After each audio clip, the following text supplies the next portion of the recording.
Welcome everyone. Again, my name is Kara Maciel, founding partner of Con Maciel Carey. Thank you for joining our webinar today on the impact of the Me Too movement, changes in enforcement in state law. This is the fourth webinar in our 2020 Labor and Employment webinar series, and we will let you know at the end of the presentation what future webinars we'll be hosting. So with that, let's just jump right into it. As I said, my name is Kara Maciel. I am the founding partner of Con Maciel Carey, and I lead our labor and employment practice group. I defend employers in all aspects of the employment relationship, and in the last several years in particular, working with companies on developing a more robust, legally compliant harassment training procedures. I think we've seen for sure the importance of in-person live trainings, as well as creating more interactive trainings with different types of modules, different types of Q&As, different types of ways to engage the audience in a little bit better format than the routine kind of on-the-shelf training that's been done for so many years. So I've been working on a lot of that over the last couple of years, along with my other regular labor and employment matters. Partnering with me today on this webinar is my colleague Lindsey DeSalvo, and I'll let her introduce herself. Hi, Kara. Thank you, and good afternoon, everyone. As Kara said, my name is Lindsey DeSalvo, and I'm an associate at Con Maciel Carey in both the labor and employment and the health and safety practices. And similar to Kara, I represent employers in all aspects of the employer-employee relationship, including defending employers against claims of discrimination and harassment, which we've definitely seen, a rise in the claims of harassment over the past few years. I also work on reviewing and revising policies and handbooks, including those policies related to harassment and sexual harassment. And I also work with Kara to provide training to employers and their employees on this issue of harassment and how to create a more inclusive work environment and make sure that everyone is apprised of the issue of harassment and how to effectively address that issue in the work environment. Great. Well, with that, here's our agenda for today. We're going to focus on EEOC enforcement efforts. Lindsey's going to cover that, as well as the state law developments from the Me Too movement. And then I will close the latter half of the webinar with practical strategies for your workplace. So with that, Lindsey, why don't you kick it off? All right, great. So the first overarching issue that we wanted to address today is what we've seen in light of the Me Too movement, but even before the Me Too movement kind of took off in 2017, what we've seen from the Equal Employment Opportunity Commission, or the EEOC. And interestingly, even before the Me Too movement, again, went viral in 2017, the EEOC was taking steps to explore the issue of harassment, particularly sexual harassment in the work environment, the impacts it was having, and how prevalent it really was still in the work environment. Back in June 2016, the EEOC actually published a report called the Select Task Force on the Study of Harassment in the Workplace, in an effort to, as they said, reboot workplace harassment prevention efforts.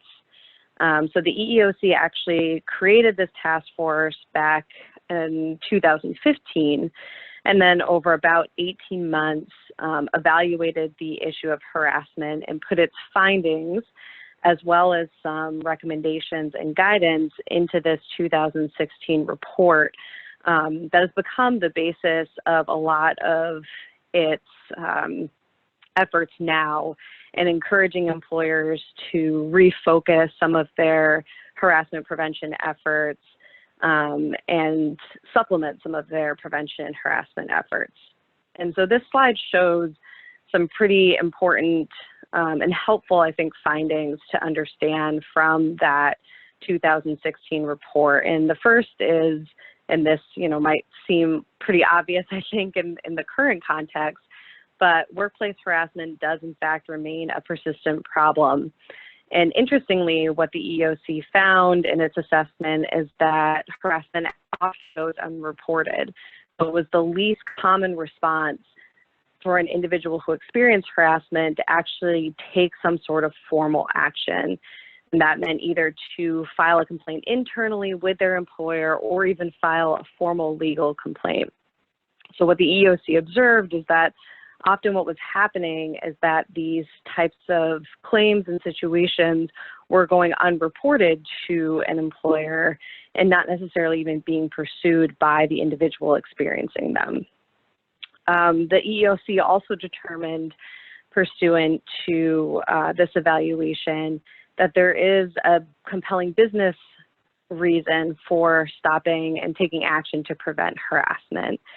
And I think the first point here, I think is probably pretty obvious to a lot of us who have dealt with this issue and know the impact of this issue. It does, it can cause pain and suffering to the individual who is experiencing the harassment, which is an important consideration for an employer from the standpoint of the well-being of their employees, but also from the impact that it has in the work environment as a whole. If an employee is experiencing harassment, there is often decreased productivity. They're not as motivated.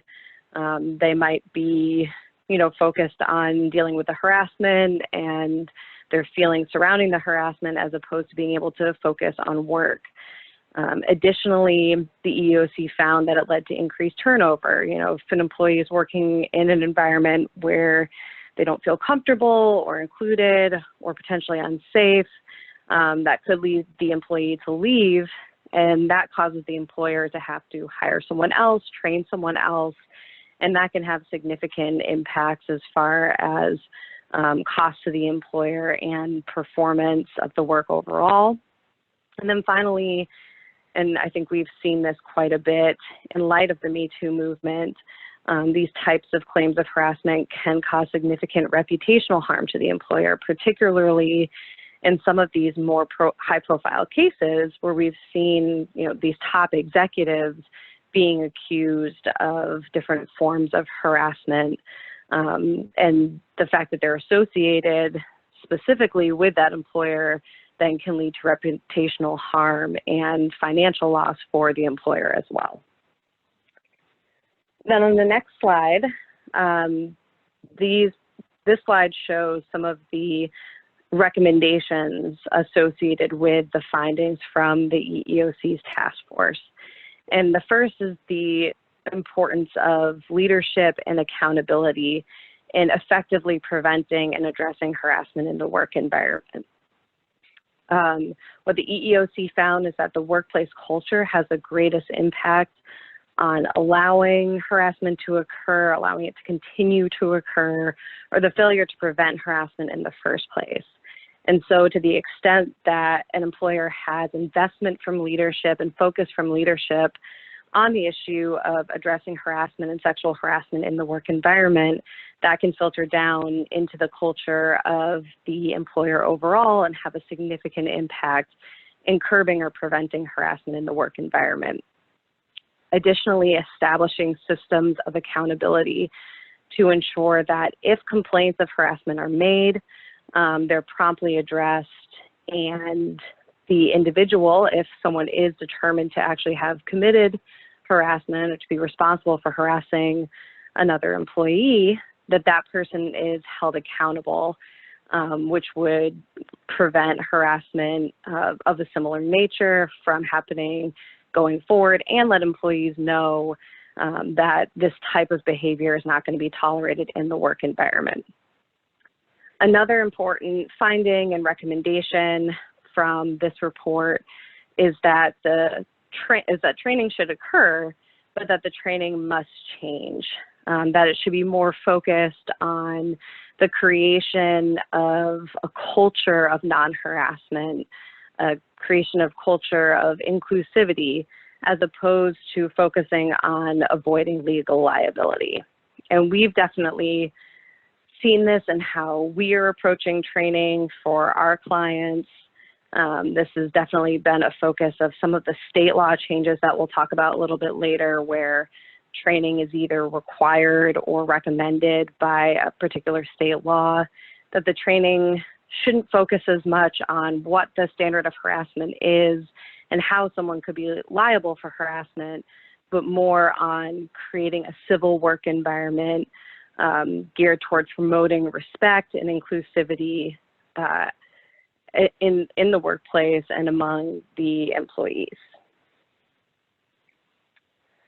So on the next slide, in addition to the task force and the guidance and recommendations that the EEOC has put out to try to help refocus efforts related to sexual harassment prevention and harassment generally prevention in the work environment, the EEOC also has an enforcement side, and we've seen some significant impacts on the enforcement side related to the Me Too movement. So you'll see the first point there. In fiscal year 2019, 7,514 charges were filed that included allegations of sexual harassment. So this is actually down a little bit from fiscal year 2018, but still significantly higher than the amount of claims that we were seeing back in 2016 and 2017. And what we think this shows is that with the growth of the Me Too movement, people are more aware of sexual harassment, understand more what sexual harassment is, and so we have seen it filter down now into the charges that individuals are filing with the EEOC for enforcement purposes. Another important point, in fiscal year 2019, the EEOC filed 87 lawsuits under Title VII. So Title VII is the federal law under which an employee can bring a claim of discrimination or harassment. And so, the 87 lawsuits include more than just complaints of sexual harassment or even harassment more generally. But this shows, again, that the EEOC is definitely focused on this issue. The EEOC is definitely pursuing this issue in its enforcement efforts, not only at the administrative investigation level, but also pursuing it through the courts as well. And then finally, the EEOC recovered nearly $70 million for victims of sexual harassment through its litigation and administrative enforcement. So that's a really significant number. Again, goes back to what we were talking about as far as some of the impacts to, or potential impacts to an employer's bottom line related to the issue of harassment and sexual harassment specifically. Not only do you have this potential cost related to damages associated with a complaint of sexual harassment, but then to the extent that this is getting pursued, particularly through litigation in a court, that can be a really significant financial burden as well. So the EEOC has definitely been focused on this issue, will likely continue to be focused on this issue, and even more so in light of the Me Too movement. So beyond the EEOC, we've also seen impacts on individual employers, as well as some federal and state impacts that I'll just review briefly in these next few slides. So as to arbitration agreements actually, around the time that the Me Too movement was happening, became even more attractive to employers in light of a 2018 Supreme Court decision in the case of Epic Systems. And in that case, the Supreme Court determined that pursuant to the Federal Arbitration Act, employers could require employees to waive certain of their rights, such as their right to collective or class actions, to resolve those claims in arbitration. So instead of going to a court with a class action related to some specific claim pursuant to an arbitration agreement, that claim would have to be arbitrated instead.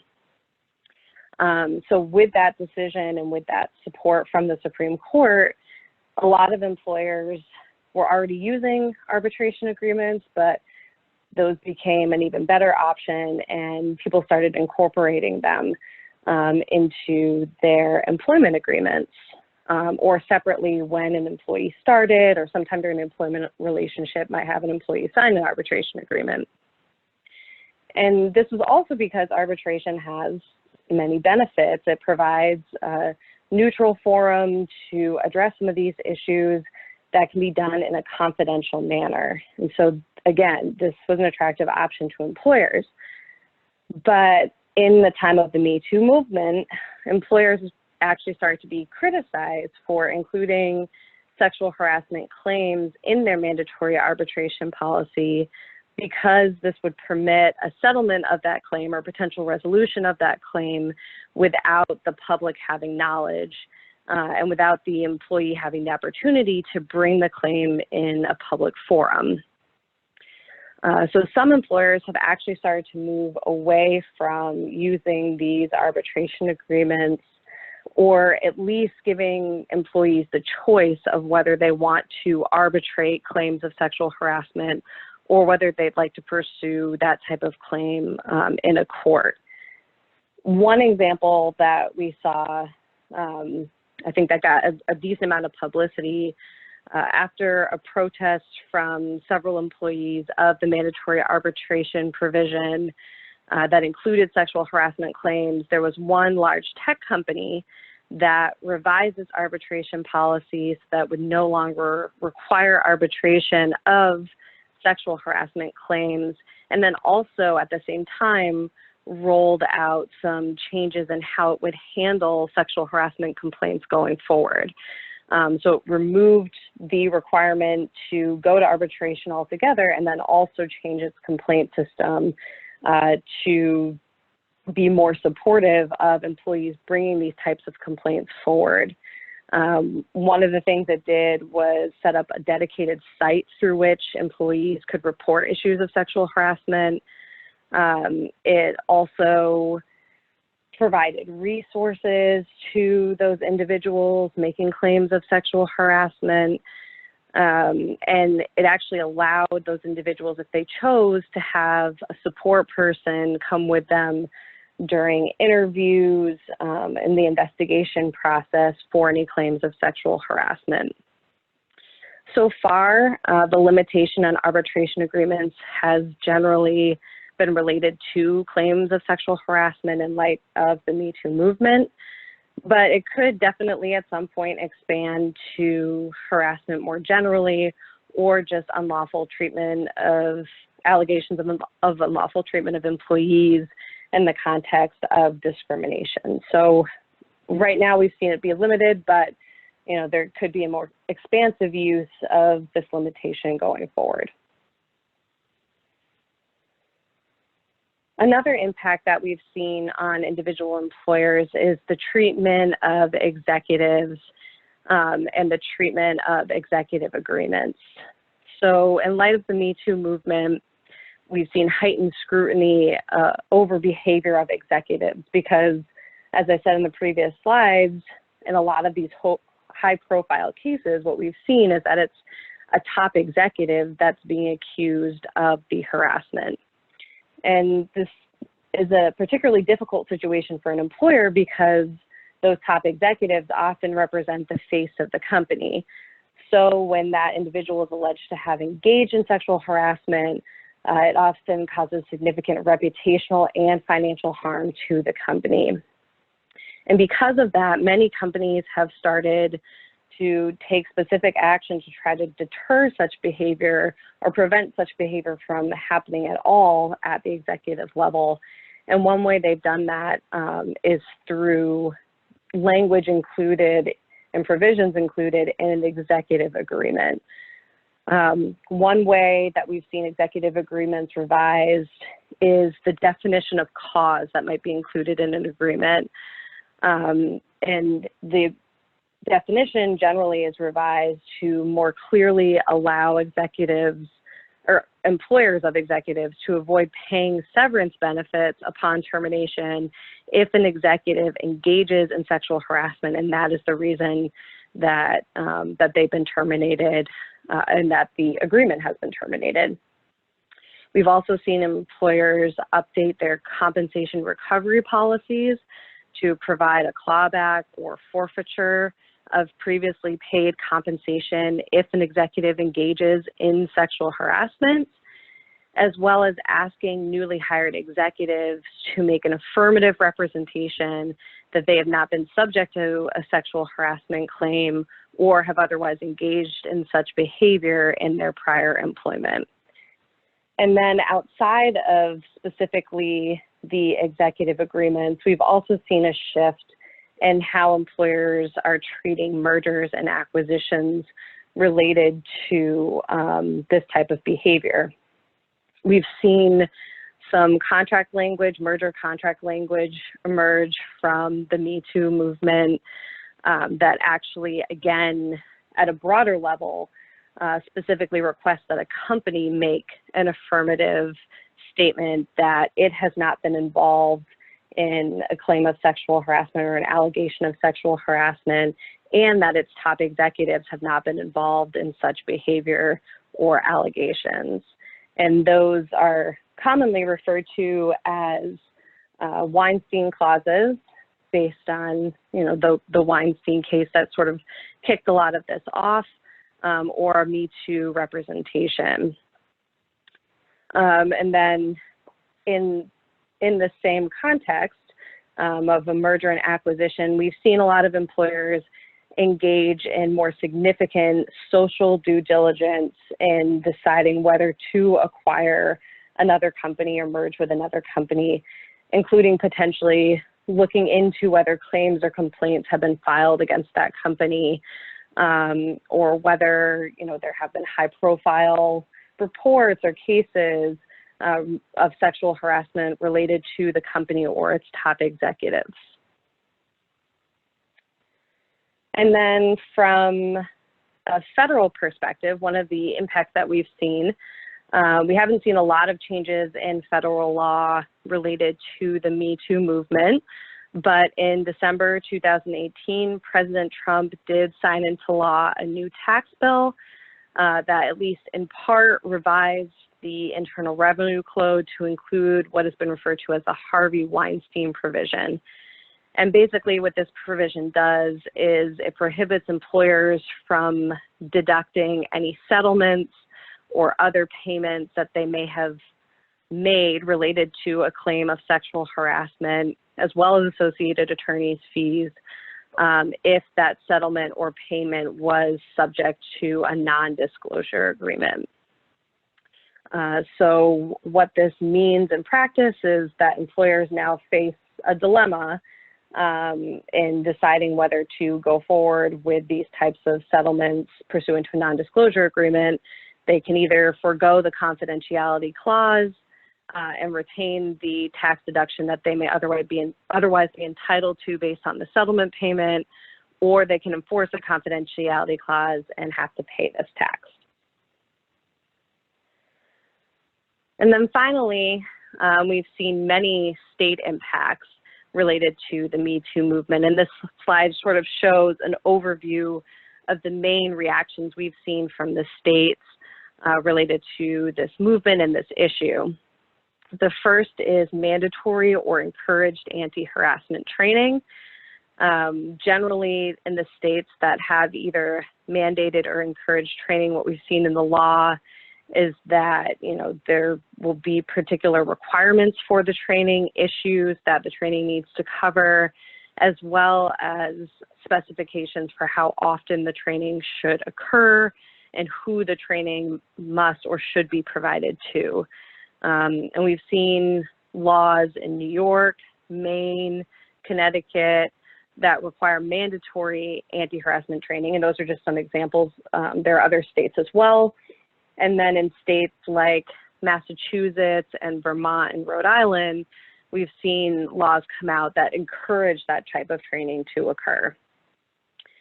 In addition, some states have place limitations on the use of non-disclosure agreements. So we see that at the federal level, but states have addressed non-disclosure agreements more specifically. In some cases, just saying that non-disclosure agreements are not permitted in a settlement agreement or a termination agreement for claims either specifically related to sexual harassment, or some states have even had a broader take on this and said that non-disclosure agreements would not be permitted for unlawful behavior of the employer generally. And we've seen laws like that come out in Louisiana, Nevada, and New Jersey as some examples of states that have taken that approach of limiting the use of non-disclosure agreements. We've also seen limitations on the use of mandatory arbitration for claims of harassment. So I talked about this in the context already of an employer choosing to do this on their own, maybe take certain claims outside of a mandatory arbitration agreement or clause. But some states, including California and Maryland and Washington, have said that certain claims, like claims of harassment or sexual harassment, cannot be included in a mandatory arbitration agreement. Several states have also required mandatory development and dissemination of an anti-harassment policy. I think a lot of employers already maintain those types of policies, so this isn't necessarily a huge change, but in the states like Massachusetts and Oregon, as well as actually in Washington, D.C., where these policies are required, the states might be more specific in what the policy should entail, and the fact that it needs to be specifically given to each employee.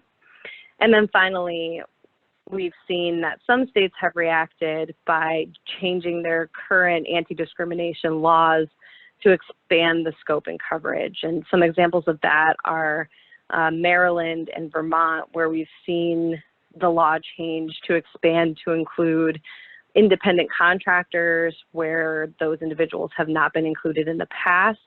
And then we've also seen increases in the statute of limitations periods for certain violations of anti-discrimination and anti-harassment laws in those states. And this next slide shows some examples of what I was just referring to, but specifically state by state, what we've seen.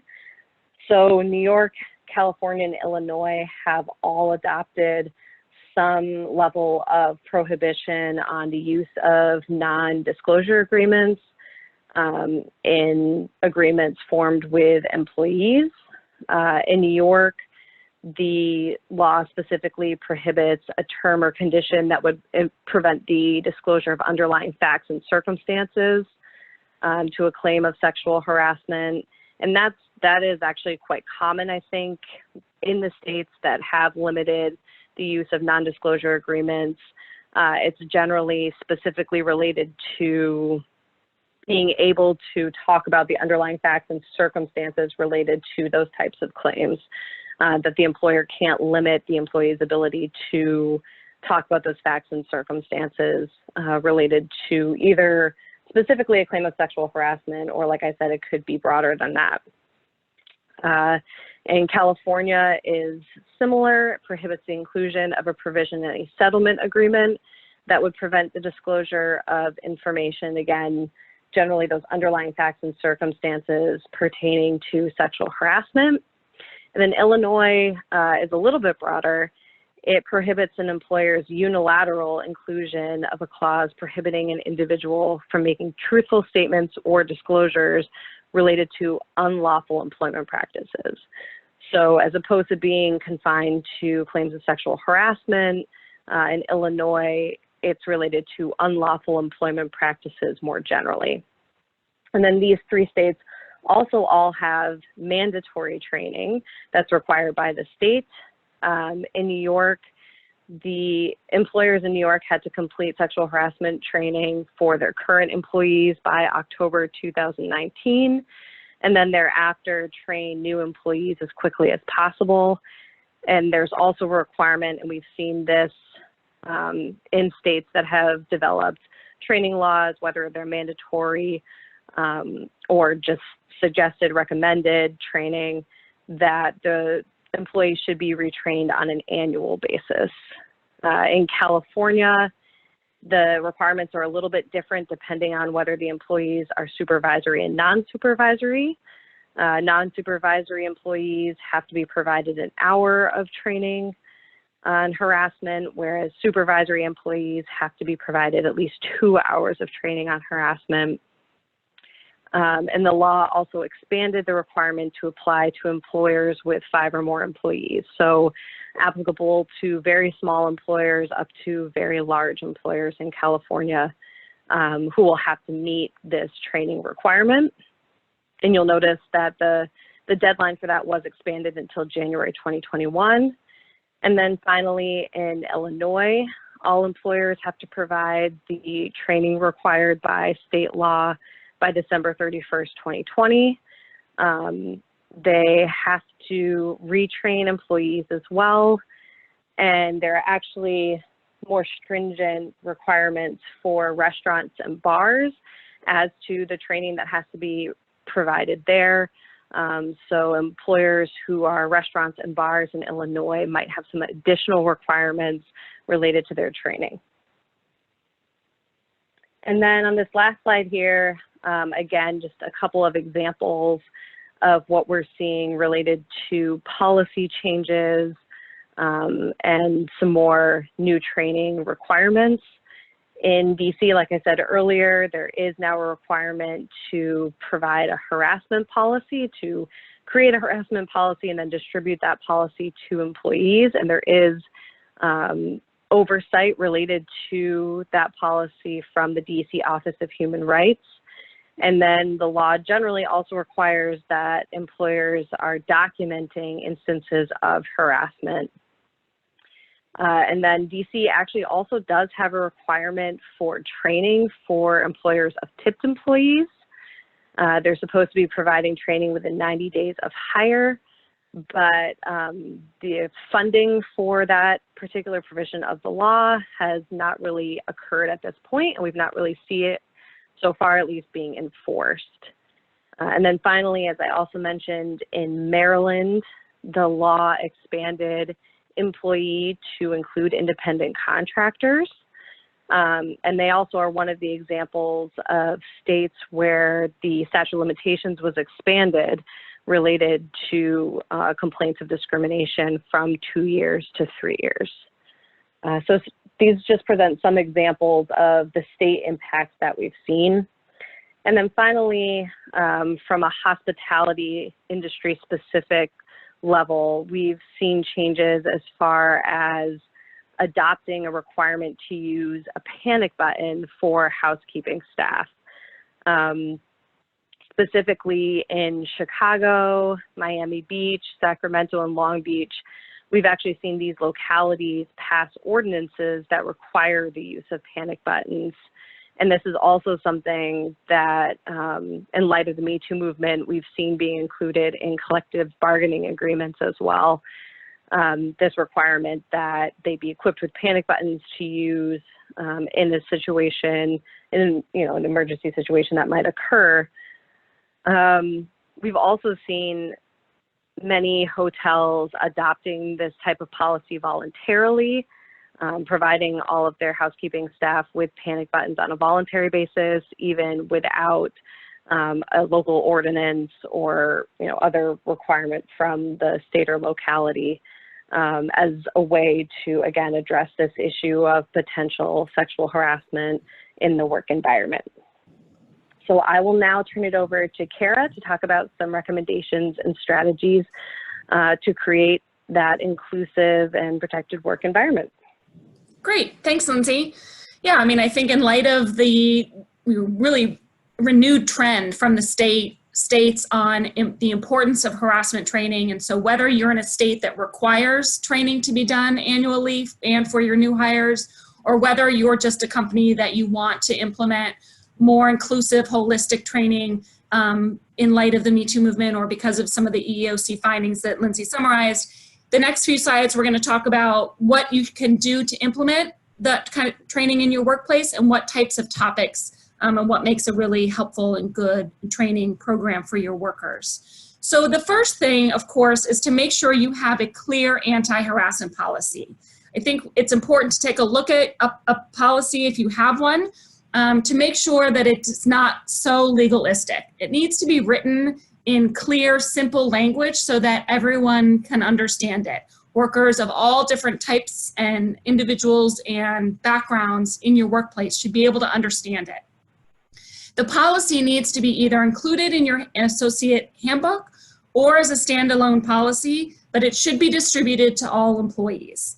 Some people ask us whether the policy should be translated into Spanish or other language that is predominant in your workplace. And I think our recommendation there is there's no legal requirement that it has to be translated in Spanish, but of all the policies that you probably have in your workplace, this is one you want to make sure that your employees understand.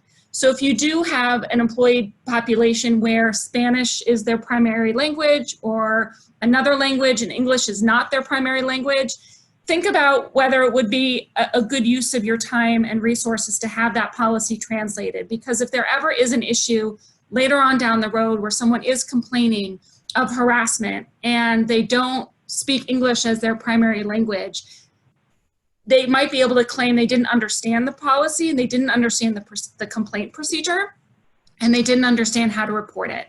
And so having a policy, isn't really worthwhile in addressing the claims or really even serving as a good defense mechanism for you if a case were to proceed in court or before the EEOC. So consider possibly translating the policy into another language in addition to English. The policy itself needs to clarify very clearly, what harassment is legally, because people use the word harassment a lot in typical parlance and even in light of the Me Too movement, but there are legal definitions about what harassment is, and it's really clear and important to explain what that is versus sort of unwelcome conduct or conduct that might not necessarily be harassment. So you want to make sure you understand what your policy is defining, whether it is a code of conduct policy versus what is unlawful harassment.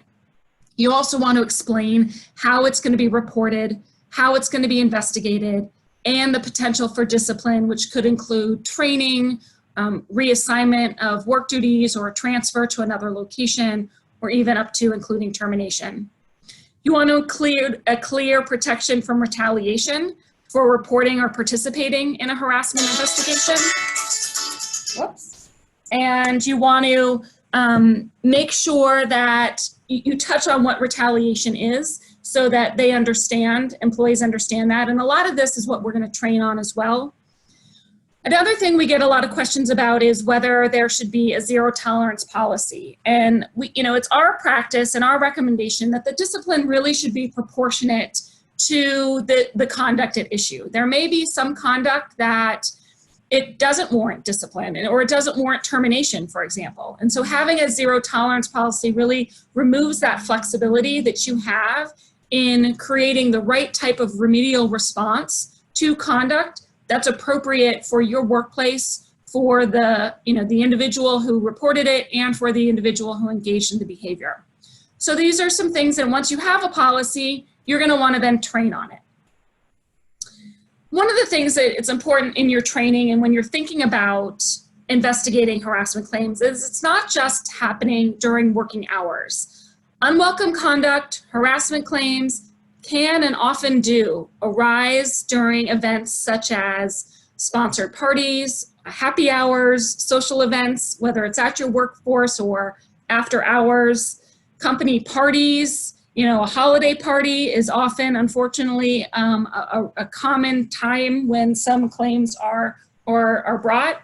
Even if you are an employer where you have an employee base that travels and goes to conventions, an annual conference or food shows or any kind of off-premises meeting where you're in a hotel or meeting in a bar or having late night restaurants with customers. Those are the types of situations where we often do see viable harassment claims. Another emerging area are these, the use of social media and phones and text messaging.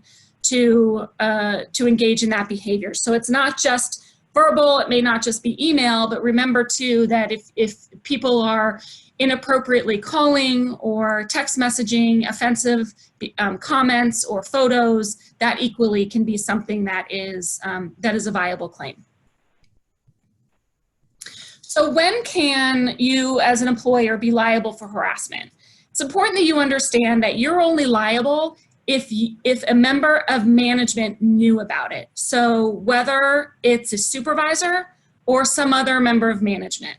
And so that's why it's really important, and we'll talk about this again, that you train your managers on what is harassment and what your company's position is when a manager engages in harassing behavior. Because whether a manager, does it and no one else knows it and no one ever really reports it, you're vicariously liable, which means you're automatically liable, even if it wasn't reported, if it was done by a supervisor. If it doesn't result in what's a tangible adverse employment action, you can assert affirmative defense if you have exercised reasonable care to prevent and promptly correct harassment, such as having a policy against harassment, which is what we just talked about, and in that policy having a variety of different ways that people can report. Lindsey mentioned, having an anonymous hotline, or having, multiple people, not just your direct supervisor, be available to receive a report. Really, any member of management should be appropriately receiving reports of harassment. And if you have that policy, and if you do the training and you explain how employees can report claims of harassment, if the employee never takes advantages of those procedures and never follows the company's policy, then you can take advantage of this affirmative defense, which is another reason why training, not just your managers, but all of your staff, is really important to help prevent and protect the company from being liable for harassment. I have to say a note on that, though, is it's important when you're doing the training, because of the issues that Lindsey mentioned, of the productivity and the morale and the more holistic point of having a culture of civility in your workplace. I think one of the reasons that trainings were created for harassment claims to meet this affirmative defense for employers. And I think it's important to reshift the focus away from simply just meeting your legal defenses, but really creating a more viable, more open, more holistic training, as we talked about. So also, what about coworkers or vendors? So if you have people coming to your workplace to distribute products or make deliveries, you are only liable for harassment by non-supervisors and third parties if management knew or should have known about the harassment and didn't do anything about it. So this is another reason why management should really be encouraged and fostered to report things, even if employees are afraid to do so. And then you want to make sure that employees are also encouraged and supported if they feel comfortable to tell the offending person to stop. Tell that delivery person, I think that's offensive, or, don't talk to me that way, or don't touch me in that manner. So it's important that you don't ignore the harassment. It gets investigated promptly, and you are aware of it. If you don't otherwise have any knowledge about it, if it's a coworker to coworker harassment and the coworker never says anything about it and management doesn't observe it or doesn't have any idea that it's going on, then there's no liability. So as I said, it's important to establish a multifaceted complaint procedure in your policy and train your employees on that complaint procedure. So it should inform who, what, when, and how employees could report. So the first thing is who should report. Certainly the employee who feels the unwelcome conduct should be reporting it. But if that employee doesn't feel comfortable and that employee can tell a coworker or tell somebody else, that employee who is being reported to, that should report it up the chain. If you have any employees who witness the harassment, it's important that you have a policy that encourages bystander or witness reporting of harassment. And as I said, I think there should be a multi-avenue, different type of people who can receive the complaints, whether that's direct managers, managers of any other departments, certainly HR or if you have a compliance department, CEO, top executives, really you want to have a culture where every member of management is willing and ready and able to receive a report of harassment. We think it's important that also that reports should not just be in one manner, but it could be verbally, it could be in writing, you could have a form letter, you could have a form complaint procedure, it could be as simple as just an email. People felt uncomfortable reporting it, they could do it through an anonymous hotline. There's a lot of different technological avenues that could be created to encourage reporting, because I think one of the number one reasons why harassment complaints are an issue is because they don't go reported because people feel they're going to be retaliated against. And so having an anonymous hotline is one way to address that concern. Certainly the complaint procedure should encourage that report should be done promptly and immediately, because you want to make sure you're investigating them promptly and immediately. And then when a manager is the recipient of a complaint, they have to take immediate action, whether it's reporting it to another department or to human resources, and make sure that it is investigated so that that can be addressed. Because once management is aware, as I mentioned in a previous slide, that is when the company can become liable for harassment. So a manager cannot just sit on his or her hands and not do anything with a complaint. Even if somebody says, please don't tell anybody, I just want to get this off my chest. I don't want to get John in trouble, or I don't want to get Mary fired. You still have to make sure your managers understand they have to report those complaints up the chain of command, and they can't keep reports confidential. Talked a little bit about bystander intervention. This is becoming a new trend of employers incorporating into their harassment training. And the idea is that really everyone in the workplace is not comfortable when they observe harassing behavior occurring around them, even if they're not the direct victims. And so what you can do, again, by fostering this culture of civility, is having a policy and training your employees to teach how to recognize behaviors, motivate and empower them to take action, even teaching employees appropriate intervention skills. If they feel like they're empowered to do so, they're more likely to stand in and stop the behavior. It's very much the way we're teaching our kids how to stand up to bullies, and how we're teaching our kids to stand up for their friends, if they're feeling bullied on the playground. So it's the same type of behavior in the workplace. And then make sure your employees have the resources to support them. And I think the training would do so, and really what this does is it creates a sense of responsibility to do something and not just, stand by. So as Lindsey mentioned before, the importance of leadership and accountability, your culture, your company culture starts at the top, but you reinforce that everywhere. And so you want to really focus this bystander intervention policy and training, and to say, if we want to have a workplace free of harassment, this culture has to be set from everywhere within the organization. Third, you want to have prompt investigations, right? So in your harassment policy, and even beyond that, you should have standing operating procedures on how to investigate all complaints of harassment. Whether you find them credible or not, at the initiation stage, you need to investigate every single complaint.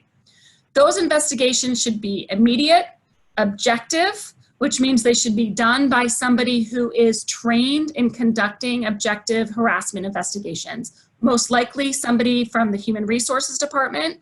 You want to have somebody who would be perceived to be free of bias. So that likely might not be the manager of the department. It really is somebody outside of the individual or the department where the complaint is being made. And should include generally interviews of the complaining employee if appropriate, the alleged harasser if appropriate, and any witnesses identified. There's no one size fits all with respect to who is interviewed and who is not, or how those interviews are conducted, but you want to, do it based on the facts as presented. There may be times where you don't need to interview the alleged harasser because all of the information and evidence that was brought forward is crystal clear, and you have text messages, for example, and you don't really need to strongly question whether those text messages are true or not true, or whether they actually came from the the phone of the individual. So it depends on the nature and facts of your situation. Investigation should be kept as confidential as possible, and that's important to just make sure that it protects the individual who's bringing the complaint, but also protecting, the rights and of the individuals who are involved, because it's a fact-finding investigation. You're not coming to any conclusions yet. The individual who is responsible for conducting the investigation should create documentation of the investigation, presumably, possibly at the direction of counsel, which would keep that documentation privileged, which could be helpful. And then again, depending on the outcome, what appropriate disciplinary action and follow-up measures, which would be proportional to the findings, as I said, avoiding a zero tolerance policy that would result in an automatic discipline. Once you've investigated, what do you do next to respond to the conduct? And I think what we've tried to do here is it's really, a red light, green light, yellow light situation. And I think the red light, green light is pretty easy to understand. If you've investigated and you found unlawful harassment, the response is easy, right? You likely are going to have some sort of severe discipline, maybe a final written warning, likely termination, because if you've really concluded that somebody is engaged in illegal harassment, that person probably should not be working for your organization. On the flip side, if you've done an investigation and there's been no harassment found, well, then you want to follow up with the accuser and the accused and make sure they understand no retaliation. But then you can kind of move on, close the file. The harder situation is this, middle ground where you've got inappropriate or really uncivil behavior, uncool behavior, and you're really not sure what to do with it. It doesn't violate your policy, but it's not something that you want to encourage or repeat in the workplace. And so there you want to really focus on the facts and the conduct and your culture, and it's going to depend on the situation. So in that situation, that might be where additional training could be useful, bringing in a diversity or harassment consultant to do some more scenarios or further training, maybe sending someone to civility training, reminding them of your policies and procedures, maybe relocating them to another office or something like that. So really does change based on the variety of the situation. So I think, as we've talked about, and I won't spend a lot of time on this because I think Lindsey did a really good job of this, but really it's important to provide regular anti-harassment training to all of your employees, whether it's management and staff. That training is going to include, respectful conduct versus unacceptable behavior. You're going to go through your policy in detail to explain what you consider to be acceptable and not acceptable. We've learned we want to include interactive modules into your trainings because you want to have employees have an opportunity to apply what they've learned and ask questions. That's the best type of training, is when you have the employees themselves being much more involved and engaged so that they can raise questions of scenarios that they've seen or heard about or had friends complain about, and then you can talk about those scenarios in the workplace. Important to cater the training to your industry, to your specific work environment, which is one of the reasons why I don't think sort of off-the-shelf, training modules are very effective. I think people tend to roll their eyes over that kind of training, and they don't really find it as engaging. So you want to make it specific to you and your work environment.